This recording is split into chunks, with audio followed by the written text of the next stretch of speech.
और उस लड़की के लिए भी तो उल्टी सजा होनी चाहिए नहीं भाई। जिस पे झूठा मुकदमा लिखवा रहे तुम, उनको 6 लाख दे दे, 5 लाख दे दो, फैसला करें।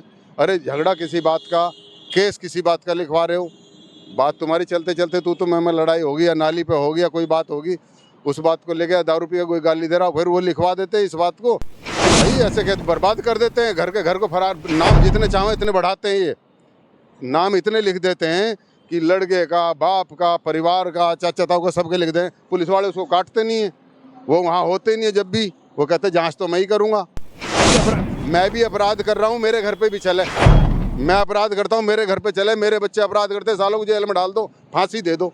लेकिन जिसने हम पे मुकदमा लिख दिया और जिसने लिखवा दिया, उसका क्या होगा? उससे मेरा हरजान दे दोगे 10-20 लाख रुपए, जो मेरा खर्च हुआ, मेरे मान सम्मान को ठेस पहुंची, मेरा घर बर्बाद हुआ, मैं 3 साल भाग आया। कोई भी आदमी जैसे कोई भी किसी पे लगा दे तो वो 2-3 साल भागता है, इधर उधर भागता है। विपक्ष कहाँ तक सामना कर पाएगा? नहीं करेगा, काफ़ी हद तक सामना करेगा, ऐसी बात नहीं सामना ना होए। लेकिन इसमें मोदी के कुछ काम अच्छे हैं, कुछ काम नहीं भी अच्छे हैं। जैसे में क्या अच्छा है? अच्छा यही है कि देश को तरक्की के राह पे लगा रखा, और बुरा ये है कि महंगाई और बेरोजगारी बहुत ज़्यादा हो रही है। महंगाई, बेरोजगारी मान लीजिए कि ये बहुत बड़ा मुद्दा है, लेकिन फिर भी सरकार कैसे बार बार सत्ता में आ जा रही है? नहीं, वो तो आती है, सहयोगी पार्टियां हैं, ओबीसी की वोट मिलती हैं, कुछ वैसे मिलती हैं।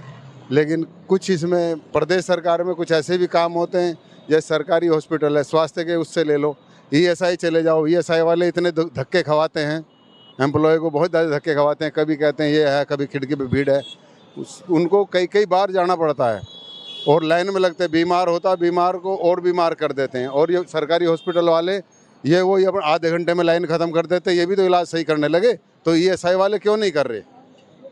यहाँ तो कहा जा रहा है सारा सिस्टम दुरुस्त हो गया है। नहीं, दुरुस्त पुरुस्त कुछ नहीं हो, और इसमें कुछ समस्याएं बढ़ गई। अगर कोई किसी की शिकायत करता है तो उसका नाम काटने की धमकी दे देते हैं।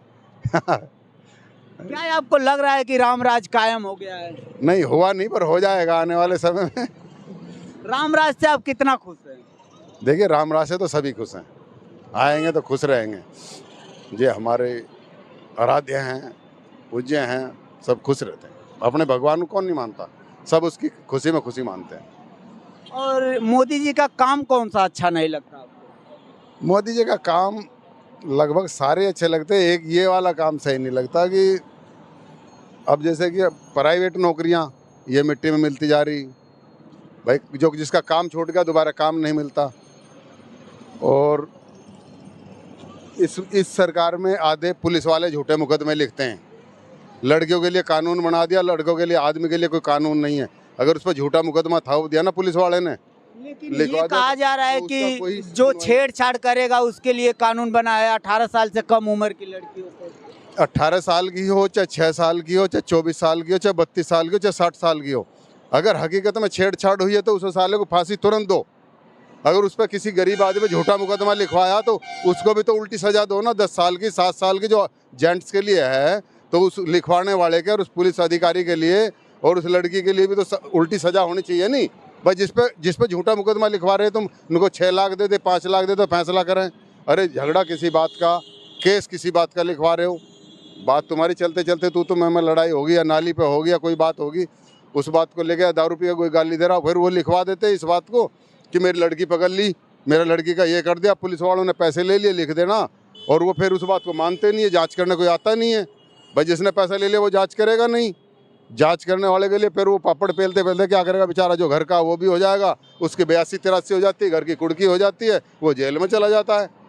अरे इसकी जांच ये करो भाई, अगर लड़की ने सच्चा मुकदमा लिखवाया तो साले को फांसी दो, और गलत है तो फिर इस पर उल्टा केस करो, इसे सजा दो। लड़की हो, लड़की का बाप हो, पुलिस वाला हो, उसे निरस्त करके उसके घर बैठाएं, पुलिस वाले को उसके घर बैठाएं कि जा खेती कर।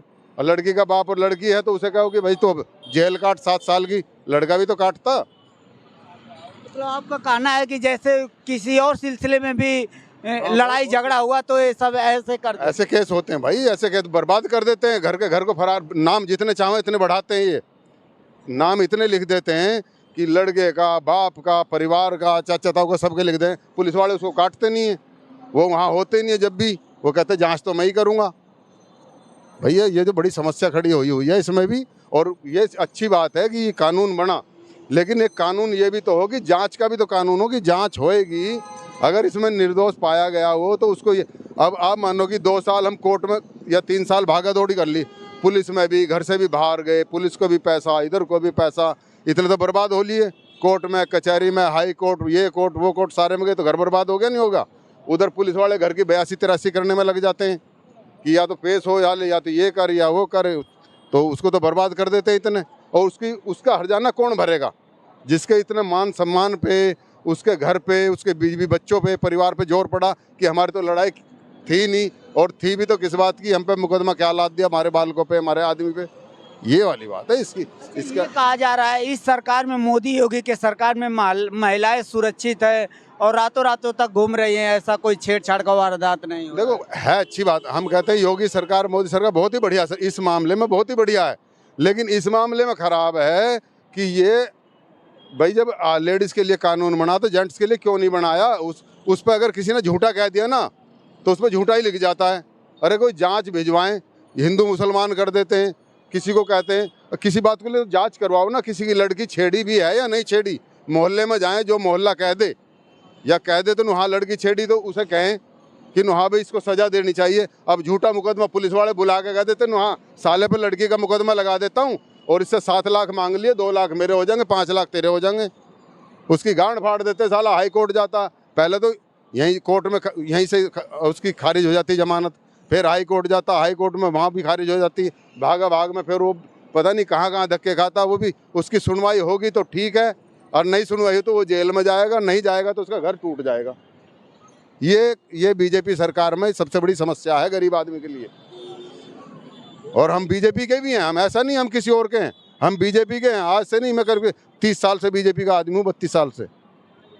लेकिन इतनी बड़ी समस्या खड़ी कर देते हैं ये पुलिस वाले और ये गरीब आदमी के लिए कि लड़ाई तो किसी बात की, नाली की, खड़ंजे की, शराब पी रखी या बीड़ी पी रहा या कोई भी बात है, लेकिन ये कहानी जो है सबसे मेन बात ये है। मतलब बुलडोजर के आप खिलाफ हैं, घर पे जो कार्रवाई? बुलडोजर खूब चले, रोज चले, उसके चले जो साला अपराध करता है उसके चले। मैं भी अपराध कर रहा हूँ, मेरे घर पे भी चले। मैं अपराध करता हूँ, मेरे घर पे चले, मेरे बच्चे अपराध करते, सालों को जेल में डाल दो, फांसी दे दो।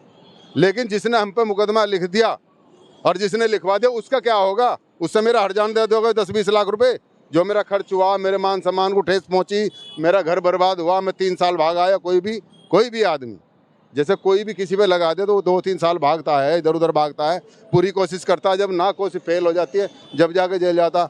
इस सरकार में कुछ इतने बढ़िया अधिकारी हैं, देवताओं के समान है, भगवान के समान है, और कुछ इतने जाहिल हैं जो ठीक ठाक 2 रोटी खाते हुए आदमी की मट्टी खराब कर देते हैं।